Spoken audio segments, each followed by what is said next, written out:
Hello guys, welcome back to my new blog.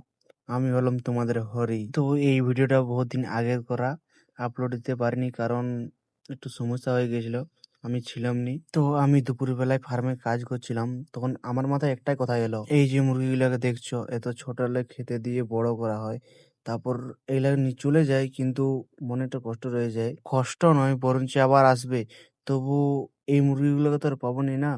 কিন্তু একটা কথা জেনে রেখো, যারা এই মুরগিগুলোকে কাটে বা বিক্রি করে কেটে, হয়তো সেই দোকানদারটা ব্যথা পায়নি, কিন্তু মুরগিগুলো ব্যথা পায়। তেমনই একটা কথা জেনে রাখো, লাইফে অনেকজনই ছেড়ে চলে যাবে, তারা ব্যথা পাবেনি, কিন্তু যাকে ছেড়ে যাবে সেই ব্যথাটা পাবে। তেমনই আমার ব্যাপারটা হয়েছিল, সে তো আমাকে ছেড়ে চলে গিয়েছিল, কিন্তু ব্যথাটা সে পায়নি, ব্যথাটা আমি পেয়েছিলাম। তার জন্য তারপর আর ভিডিও টিডিও বানাতাম নি, এমনি পড়ে থাকতাম মুড অফ করে। তো তোমাদেরকে এইটুকুনই বলার ছিল, থেকে রোজ ভিডিও ছাড়বো, রেগুলার কন্টিনিউ। তো ভিডিওটা ভালো লাগলে জানো কি করতে হবে।